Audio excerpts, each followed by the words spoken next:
Check ko muna. Inayos nila, nag-okay naman naman po. Ang problema ko naman.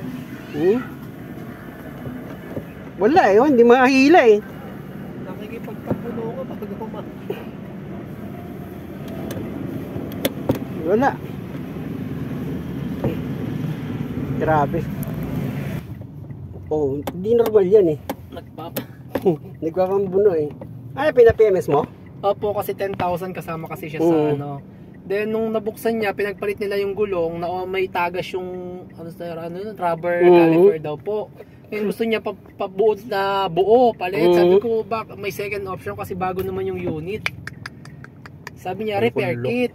So, sige, kung yun na lang po. Repair kit, 500. Ang problema yung labor na is 4,500. Labor, 4,500 to lang?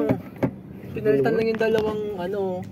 Kasi nung pinagawa po nila yan, talagang isang lagitik lang po, hindi na umaangat siya. Yun yung problema. Eh ngayon, bumalik na naman. Kaya lang mga napansin ko, patigas na naman. Sige, okay. Magandang araw mga boss. Narinig nyo naman yung problema, di ba? Gamit ka ng flat screw, sikwatin mo itong cover ng handbrake cable mo. Mag-a-adjust muna tayo dyan para itong handbrake mo magkaroon siya ng play. Kasi kung nakita nyo, di ba, sobra sa pag-adjust eh, oh. Biro mo ilang linggo niyang tiniis yun. Dahil okay na yung pagkaka-adjust ko, bubuksan ko naman dyan yung gulong dito sa likuran. I-check ko pa rin yung handbrake dahil may problema siya na pigil daw tumakbo. Kaya i-check ko tong brake dito sa likuran niya. At kung napansin nyo mga boss, nakakadismaya. Pati itong brake sa likuran niya, dikit din. Kaya ayun ang pinanggagalingan ng pigil na paghatak o pigil na takbo. Kailangan tanggalin mo yung center cap niyan kasi meron niyang nut sa gitna, number 30. Tatanggalin mo yung nut niyan para mabunot mo yung brake drum niya. At syempre maraming salamat sa Mid-Torque o Bauer dahil ang ganda talaga ng tools na pinagbili nila sa akin, matibay. Kaya lang ang problema, mas matibay ito. Kita nyo, ayaw na bumitaw ng brake drum, oh. Tanggal na yung nut niya sa gitna. Talagang nanikit siya ng gusto. Or sobra itong adjustment niya dito sa brake shoe. Pag ganyan mga boss, ginagawa ko, pinapalo ko muna tapos dahan-dahan ko na siyang hinihila. Pero pag talagang sobra higpit, sa back brake niya, pwede kayong mag-adjust doon gamit ka ng flat screw. At tingnan nyo yung brake cylinder niya, pag stack up, pwede yung palitan yon or yung repair kit niya rin sa loob, yung wheel cap. Pero kung wala naman, pwedeng lihahin nyo na lang itong brake shoe niya, linisan nyo. Pati itong brake drum, lihahin nyo rin. Ganun lang gagawin dyan kapag medyo nanikit siya. Siyempre dapat matanggal nyo yung tumigas dito sa brake shoe niya. Nililiha ko kasi yun kasi nakakapag-produce yun ng ingay. Yung pag nangitim siya sa brake shoe, yung ibabaw, tanggalin nyo yun mga boss. Ayun yung ik, gumaganon. Tapos gamitan nyo siya ng brake cleaner. Kung wala naman kayong brake cleaner, pwede naman tubig o kaya hangin after nyo maliha. Tapos punasan nyo ng malinis sa basahan itong brake drum bago nyo ilagay. O, nakita nyo yung tinutulak kong yan, sa daliri ko yung lalaki. Ayan yung adjuster lever. Idiin nyo siya para makapag-adjust ka pababa. Dahil nga sa nanikit ito, paiiksiin mo ngayon itong brake adjuster mo. Para yung brake shoe niya, imbis na pabuka, paliliitin mo ngayon siya. Para pag nilagay mo itong brake drum niya, hindi siya kapit. Mapipihit mo ngayon yung brake drum paikot. Kasi pag nakabuka yung brake shoe, maninikit yan. O yan, mapipihit mo na siya, diba? Ibig sabihin, yung brake shoe, pinaliit ko. Kasi before, nakabuka siya Mag-a-adjust ka lang naman dyan sa brake adjuster Ngayon, dahil nga pinaliit ko yun, mag-a-adjust ka ngayon ng bago. Nag-adjust ka ngayon ng bago ngayon. Pag sinalpak mo na yung brake drum mo, dapat pag pinihit mo yan, medyo sasabit ng kaunti yung brake shoe. Pero hindi siya nakadikit para mararamdam mo sabit lang siya. Para hindi siya manikit. Kasi pag dikit na naman yung brake shoe, maninikit na naman yan. Kaya pag nag-adjust kayo ng brake shoe nyo or ng brake nyo, dapat napipihit nyo yung brake drum, naiikot nyo siya.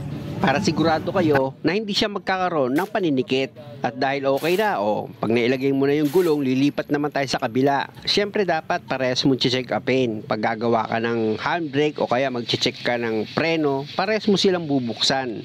Ang ibig kong sabihin, dapat balance ka pag mag-adjust ng brake. Hindi pwedeng doon ka lang sa kabila mag-a-adjust, dito sa kabila hindi mo gagalawin. Hindi, parehas mo dapat gagalawin yan. Para pag tumapak ka ng preno mo, balance yung sasakyan mo pag tumigil. Gaya ng dati, tatanggalin mo yung center cap dito kasi nasa loob nga niyan yung nut, nakatago siya Pag natanggal mo yung center cap, matatanggal mo na ngayon yung nut niya, gagamit ka ng socket threads. Kaya pala sabi ng customer, para daw pigil yung andar niya. Tapos bigla daw tutulin, tapos pipigil na naman. Ito ang dahilan. Dikit masyado yung brake drum niya dito sa brake shoe. Kaya nangyayari, kapit siya ngayon pag umaandar. Nakapagtataka lang kasi ka-PPMS lang daw nito noong November. Tapos ang model niya is 2022.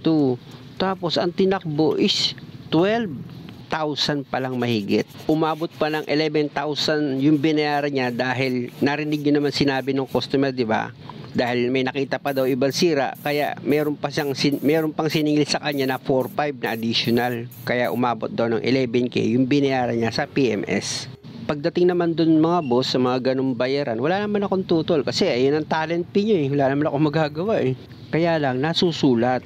Huwag naman tayong sumingid ng labis-labis. Pangit naman yun. Tandaan nyo, merong paghuhukom. God is watching us.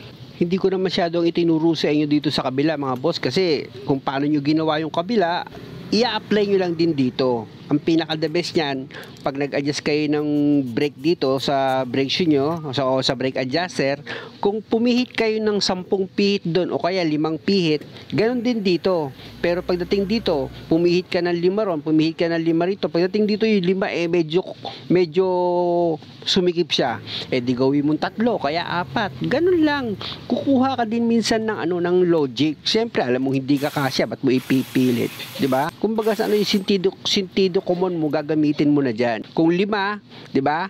Tama yung 5. Pagdating dito, yung 5 na nilagay mo is medyo mahigpit siya. O di gawin mo 4. Ganun lang mga boss. Tapos pwede mo na ilagay itong center cap niya after mo mahigpitan yung nut dito sa brake drum mo.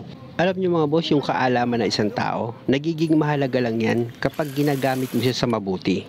Kaya nga sabi ng Diyos, sa paggawa mo ng mabuti, kailanman hindi yan magbubunga ng masama. Balik tayo sa trabaho mga boss. At after nyo mailagay yung gulong o isarado nyo na itong cover ng ng handbrake cable nyo o testing mo yung handbrake o di ba may play na siya oh. Alam mo to, biro mo tiniis ni boss na ilang linggo yun dahil nga sa nagtiwala siya na magagawa ko yung sasakyan niya. At salamat naman sa Diyos dahil pinagbigyan naman ako ng Diyos na magawa ko yung sasakyan niya. Ito testing na ni boss oh. Pakinggan yung sinasabi niya. Okay na? Ha? Opo, okay na okay. Talang kanina, grabe. Tapos pigil yung takbo mo, no? Tagal mo, binahay mo pa na malayo. Kaya namin ito road test mga boss dahil pigil daw ito humatak. Ngayon malalaman namin kung pigil pa. 12 pa lang sir, 12,820, 61 pa lang. Paalala mga boss, both sides sa likod, lilinisin nyo at i-adjust nyo yung preno. Di ba sabi nyo, kailan lang ito na PMS? November. Bali last month lang pala. Ano boss, hindi napigil tumakbo? Smooth na siya, ramdam mo na yung niya. Mag-aano siya tumakbo? Yung pagkakalmado ba? Maraming salamat sa panonood mga boss. Huwag nyo naman sana kalimutang mag-subscribe sa channel ko. Salamat!